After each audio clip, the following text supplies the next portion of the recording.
Si ta maman bouffe ton argent, ça fait quoi? Si ton papa bouffe ton argent, ça fait quoi?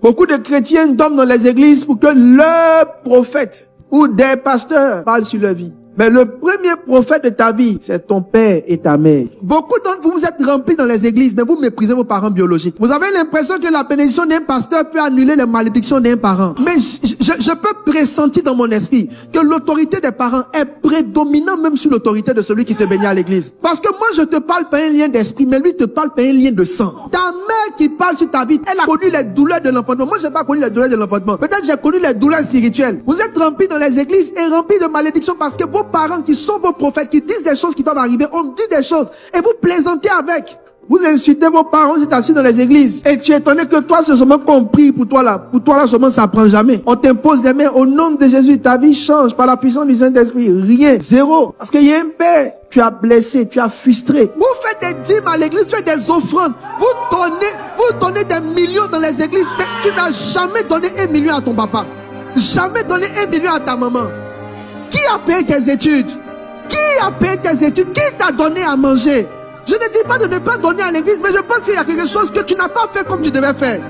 Même si tu n'as pas le fait toute ta vie, il y a un carrefour où tu dois t'asseoir, concentrer de l'argent et puis lui dire bouffe un peu la sueur et la douleur que tu as investi dans ma vie. Tu ne travailles pas, la dame elle a pris soin de toi, maintenant qu'elle travaille un peu, enlève un peu de ton argent pour lui donner. Si ta maman bouffe ton argent, ça fait quoi? Si ton papa bouffe ton argent, ça fait quoi? Dieu n'est pas un Dieu injuste. Tu moissonnes ce que tu es parce que tu es un enfant ingrat. Tu es un enfant sans reconnaissance. Dans tes projets, il n'y a pas ta maman. Je vois des gens qui font en sorte que les parents ne soient plus en contact avec eux. Il y a des gens de qui on ne se sépare jamais. Parce qu'il y a quelque chose d'eux en toi.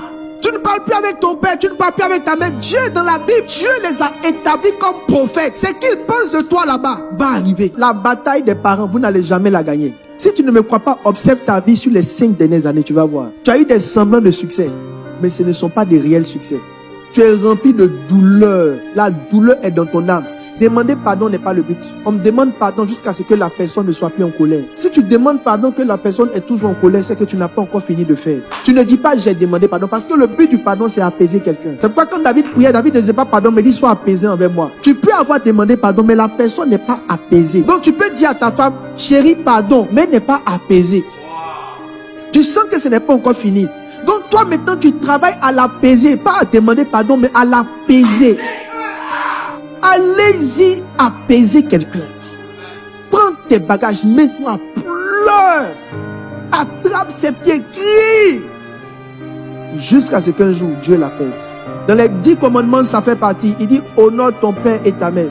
Il dit tu vas rallonger tes jours et tu vas vivre heureux.